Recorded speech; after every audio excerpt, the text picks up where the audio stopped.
Well, this is your end times news update, and guys, I gotta be honest with you, this update is a doozy. So, a couple days ago, we had this scene coming out of Israel with their fires, which looks like a scene straight from the Bible. And if that was not prophetic enough for you, we had this scene coming out of Petra, Jordan, where they had a massive historic flood which evacuated thousands of tourists. As we can see from this article that came out yesterday, Monday, May 5th, Jordan rocked by new flash flood in Petra, forcing evacuation of over 1,500 tourists. Now, for those wondering, how does this have any biblical or prophetic significance?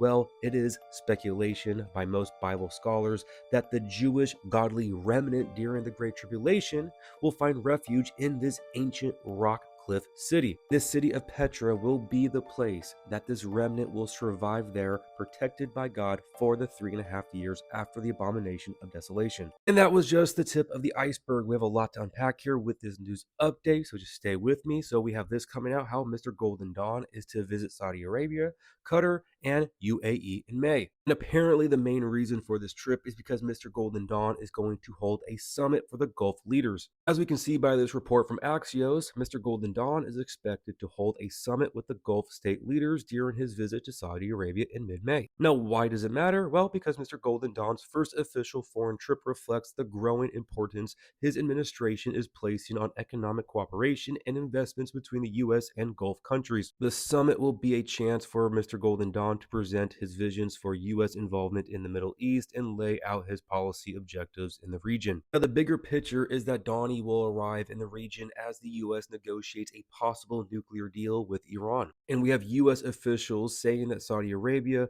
the UAE, and other countries in the region expressed support for a U.S.-Iran nuclear deal and encouraged Donnie and his administration officials to continue pushing for it. But it sure looks like there's going to be an issue with these talks, because we had this coming out as well, where Iran talks tough and launches missile, all while seeking a new nuclear deal with the US. We're in the last days, Tehran has backed an attack by Yemen's Houthi rebels that slipped through Israel's missile defense system. With this happening, we have this news coming out, how Netanyahu announces that they will strike Iran. And that apparently yesterday, May 5th, on television, it was announced that they are going to strike Iran. And then earlier today, we had Israel urging civilians to leave Yemen's Sana'a airport area. I have no idea how to pronounce that word. Sana'a? And then, of course, right after that warning, we have Yemen's international airport completely destroyed in Israeli airstrikes, where we have this report that the Air Force dropped 48 bombs on the airport in Yemen, which this airport was the largest port controlled by the Houthis.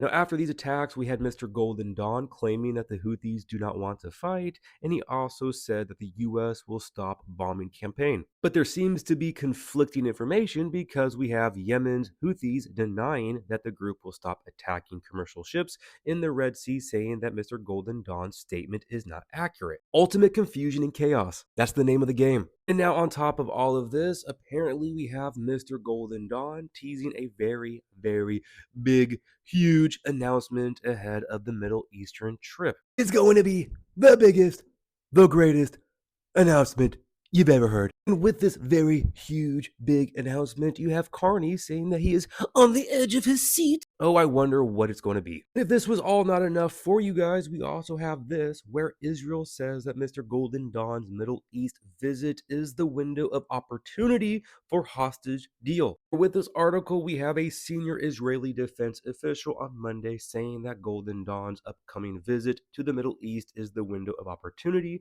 to secure a hostage deal. Otherwise, Israel will initiate a new military operation in the Gaza Strip. Quote, if there is no hostage deal, Operation Gideon Chariots will begin with great intensity and will not stop until all of its goals are achieved. This is why we saw on May 3rd the Israeli army setting to issue a call for 60,000 reservists in order to expand the military operation in the Gaza Strip. And we can go to this article right here from the Times of Israel, senior defense official, IDF to launch major Gaza operation if there is no hostage deal by the end of Mr. Golden Dawn's Middle East visit. And according to the official, a central component of this plan is the extensive evacuation of the entire Gazan population from combat zones, including from northern Gaza to areas in southern Gaza. Now, if you are wondering when this Middle Eastern trip is taking place, it is going to be between May 13th and the 16th, which I just find so fascinating. What a coincidence that Israel will be celebrating its 77th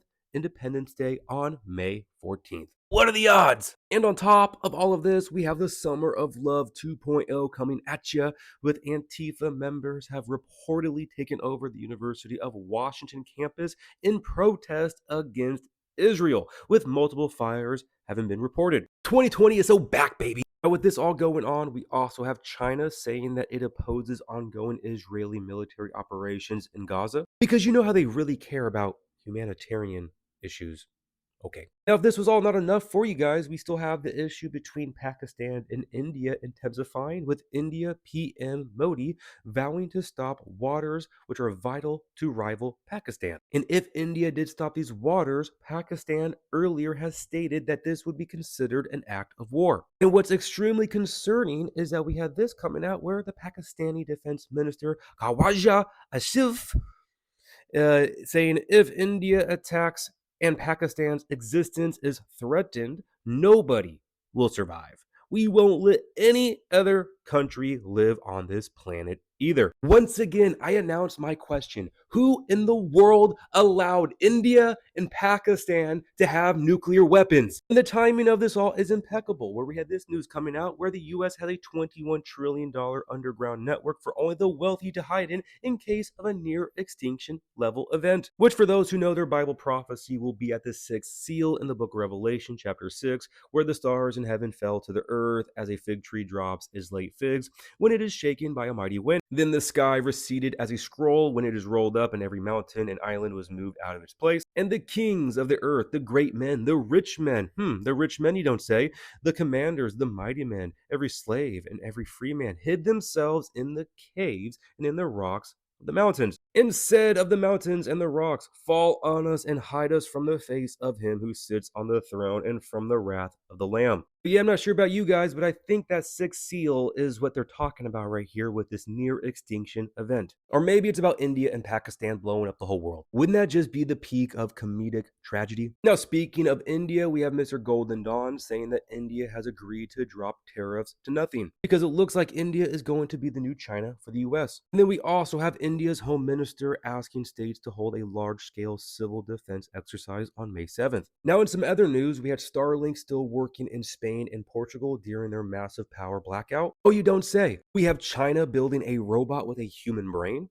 And finally, to wrap up this news update, we have this one, which is a big one in my own opinion. We have XAI and Palantir team to promote financial services with AI use, where we have Palantir and XAI have joined forces with TWG Global to expand the use of artificial intelligence in the financial services industry. This partnership aims to integrate XAI's models, including Grok large language models and its Colossus supercomputer, into business operations to enhance AI deployment across finance and insurance sectors. TWG Global will lead the implementation efforts, working with company executives to design and deploy AI solutions. Oh, how lovely! And that wraps up the longest news update I have ever made. I told you this one was a doozy. It is actually overwhelming, to be honest with you guys. Everything that is happening, it is escalating at an exponential rate.